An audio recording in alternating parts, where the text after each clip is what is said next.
Grand Rising, guys. We are on a little bit of an adventure today, on a Facebook Marketplace hunt across the country to pick up some devices that will amplify our creative expansion and expression. Watch this space.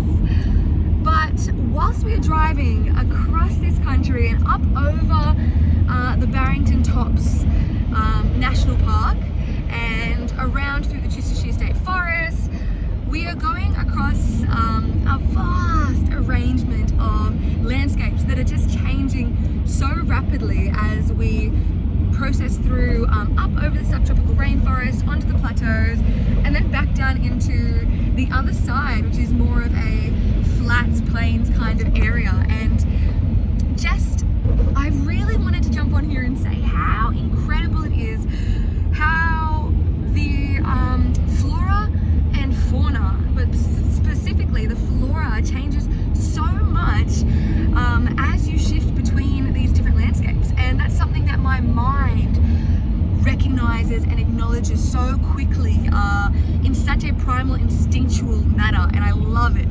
As we're driving along, I'm scanning so quickly because I'm seeing so many new types of trees and eucalypts and grasses and all forms of native wildlife that I am just blown away with and so intrigued to learn more about. And it's forever expanding me as we go on these drives around where we live, and I get to see the vast just difference in Australian bushland depending on what that bush is, whether it's subtropical rainforest, western plains, dry shrub, these big beautiful eucalypt forests, whether it's regenerated farmland. I am just consistently learning and absorbing so much around me and so much about the land around me, which evidently is me, and it's just so expansive. And that's something that I really want to talk about, because a drive could just be perceived as a drive and the journey there and back, but Alan Watts speaks so beautifully on this.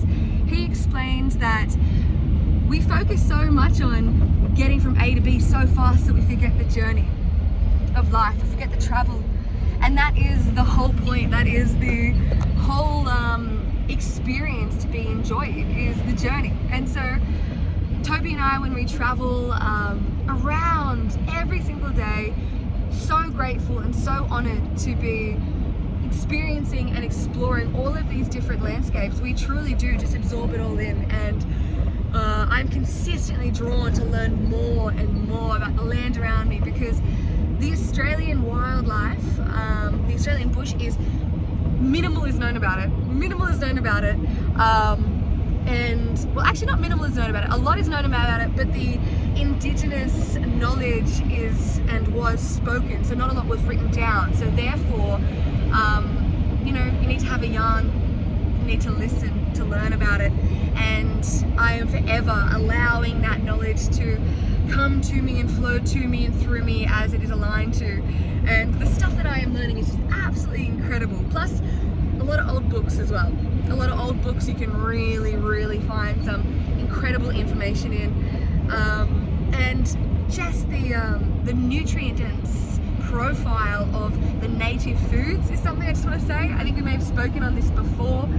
I know I definitely am an advocate for it, but we have some of the highest nutrient dense native foods in some of the lowest nutrient dense soils. So it's pretty incredible stuff.